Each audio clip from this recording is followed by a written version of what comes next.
Just when you thought Boris Johnson couldn't sink any lower, he goes and does this. So, in the House of Commons recently, tensions were running very high after Boris was essentially trying to avoid any sort of repercussions or punishment for his actions during the pandemic, breaking lockdown rules, having parties while people couldn't see their families and things. And he did apologise, but he kind of avoided admitting that there was any genuine, breaking of the law or anything like that. And he really wasn't very apologetic, even though he said, "I'm sorry." Like the whole speech, you can go and watch the whole speech online, but it's certainly not a great apology. And the tiny little pieces of change that they say they're going to make to the number 10 system it's remarkably insufficient. So Keir Starmer obviously responded, and he responded really well.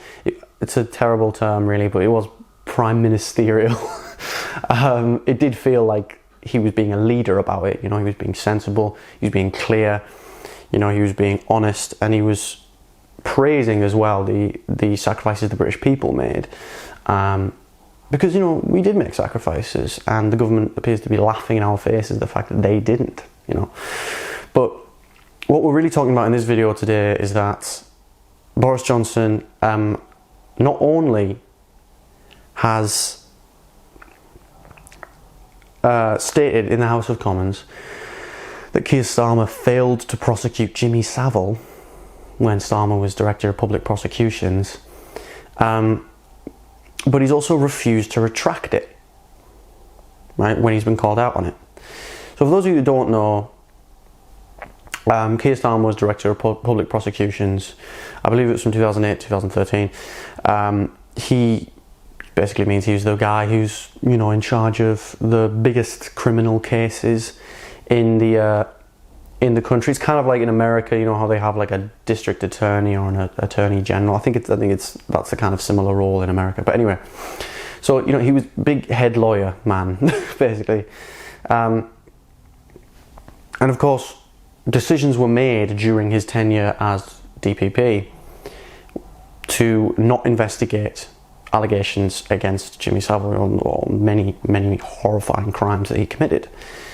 So one of those, of course, and Keir Starmer has said that he regrets the way that was handled, I think, but he very much hasn't ever had anything to do with a failure to prosecute Savile.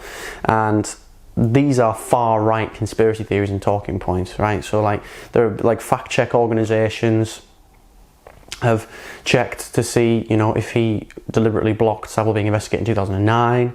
That wasn't true. The reason that decision was made was because there was insufficient evidence, and he wasn't even involved in that decision. And the kind of general point that it was his failure has also been easily refuted many times. So this is just a lie. And Starmer's accused Johnson of, quote, parroting fascists, because it's a far right kind of talking point. And it has no basis in fact. But what was also really sickening was how some members of the cabinet rallied around him. Michael Gove said that he didn't think he should refute it. He didn't think he should retract it. He didn't think he should apologise. Dominic Raab said that it was to do with, it was just part of the cut and thrust of debate in the House of Commons. And quite a few Conservative MPs have voiced concerns about about saying things that aren't just twisting the truth, they are outright lies and conspiracy theories that feed into very dangerous ideas and the ideologies of very dangerous groups. And we've seen the erosion of trust in politics happen a lot, and this included the last Labour government, because of the war in Iraq, especially the expenses scandal, which was to do with every party, But, you know, especially the last sort of 3 years, it's been really, really poor. People's trust in the government. People don't really trust the media very much as well. There's a lot of misinformation out there online and in the mainstream media as well. And for a politician to not just be kind of, you know, avoiding a question, which is bad, obviously, and they shouldn't do that, but to actually say a neo-Nazi, like a neo-fascist conspiracy theory in the House of Commons is absolutely mental. And the fact that that's the Prime Minister doing that, the Prime Minister saying things that are easily debunked, and like many different, you know, reputable news sources and fact checkers have checked these things, and there's just no truth to what he's saying, right? So, and then of course he said that he was talking about Keir Starmer's sort of apology that he made a few years later about how it was handled, and then but that's not what he said, right? He said that Keir Starmer was basically behind the failure to prosecute Jimmy Savile. That's what Boris was saying. And Starmer responded by saying, parroting violent fascists, he said, "Theirs is the party of Winston Churchill. Our party stood together as we defeated fascism in Europe." He added, "Now their leader stands in the Commons, parroting the conspiracy theories of violent fascists to try and score cheap political points. He knows exactly what he is doing. It is time to restore some dignity." But yeah, Johnson refused to apologise, saying, "I don't wish to make heavy weather of this, but I am informed that in 2013, Sir Keir apologised and took full responsibility for what had happened on his watch." And it's not really what he was talking about anyway. The idea that Keir Starmer failed to prosecute Savile in his former role as Director of Public Prosecutions has been completely discredited, and has sparked condemnation from MPs in all parties. This is an article from The Independent that I'm looking at here, but just like here, but so many different, you know, sources that you can look at for this. Really, really concerning stuff. Boris Johnson, we always knew his relationship with the truth was, well, a bit non-existent, really.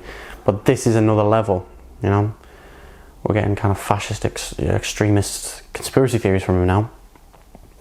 Because this is a man who's very desperate, and so he's further eroding the integrity of his office.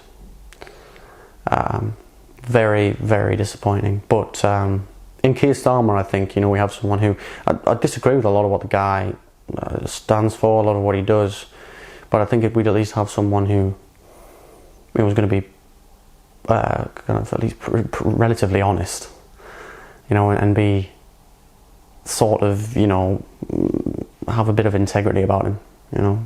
And I do support some of Labour's policies, don't get me wrong, like the Green New Deal stuff is really good, and self-ID for trans people is really good, and, you know, built in Britain manufacturing policies, that's really good. But like, Jesus, the bar is on the floor now, isn't it? That a talking point, you know, an actual reason to vote Labour is that, well, the leader doesn't spout fascist conspiracy theories in the House of Commons, so I guess he'd be a good Prime Minister. Yeah, so it's a pretty wild story, but a lot of MPs from all sides of the House have condemned it, so that's something. I want to know what your thoughts are. Leave them in the comments below if you want. If you believe those conspiracy theories, please don't bother saying anything, because you're not going to change anyone's mind, and you've been manipulated by people who really don't have a clue what they're talking about and have a hell of a lot of hate in their hearts. But otherwise, leave your comments. I'm interested to hear your thoughts. Thank you all very much for watching. Subscribe if you want to see more videos like this one, and I'll see you all in the future. Thank you very much.